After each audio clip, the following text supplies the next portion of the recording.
High virtual viewers, সবাই কেমন আছেন? আশা করি ভালো আছেন।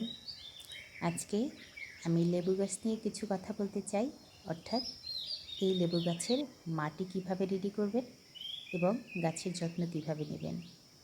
প্রথমে বলতে চাই লেবু গাছের মাটি কিভাবে রেডি করবেন। আমি যেটা করেছি তা হলো 7% সাধারণ মাটি, 30% কোকোপিট এবং 10% গোবর নিয়েছি। আমি গোবরটা কম ইউজ করেছি, মাটিটা বেশি ব্যবহার করেছি, কারণ হচ্ছে আমার এখানে গোবর অ্যাভেলেবেল না। বাট মাটির পরিমাণটা কমিয়ে গোবরের পরিমাণটা বাড়িয়ে দিলে বেশি ভালো হয়।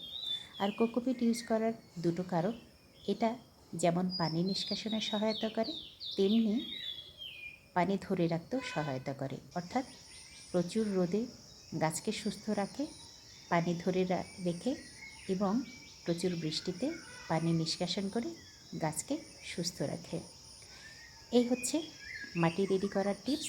সাথে ফাঙ্গিসাইড ইউজ করতে পারেন, কিছুটা দানাদার কীটনাশক ইউজ করতে পারেন, না করলে তেমন কোনো অসুবিধা নেই।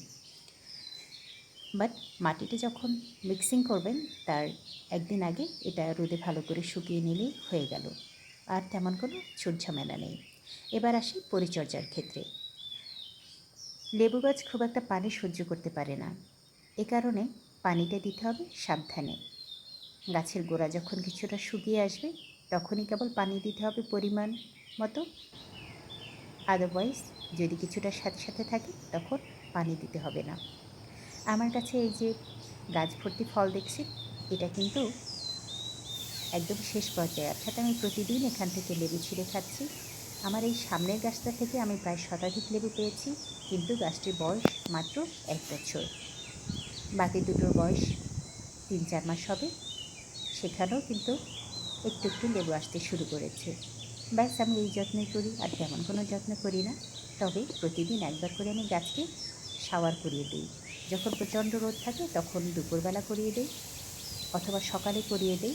তবে বিকেলের দিকে গাছকে শাওয়ার না করানোই ভালো, কারণ রাত্রে ওয়েদার এমনিতেই ঠান্ডা থাকে। আর কীটনাশক খুব একটা ইউজ করার দরকার নেই, যেহেতু ফলটা আমরা সরাসরি খেয়ে থাকি, সেটা না করাই ভালো। এতটুকুনি প্রতিদিন আমরা লেবু খেতে পারি। এই লেবু কিন্তু আমাদের দৈনিক খাদ্যের যে চাহিদা, ভিটামিন সি এর যে চাহিদা, 64% এটা কিন্তু আমাদের এই লেবু থেকে আমরা পেতে পারি। এই সাইট্রাস লেমন মূলত রুটেসি পরিবারের চিরসবুজ সপুষ্পক উদ্ভিদ। এটি দক্ষিণ এশিয়ার একটি স্থানীয় গাছ।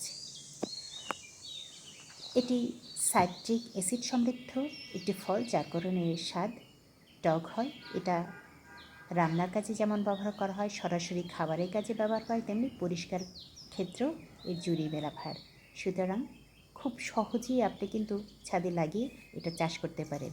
আজকে এই পর্যন্তই। টিল দেন, আল্লাহ হাফেজ।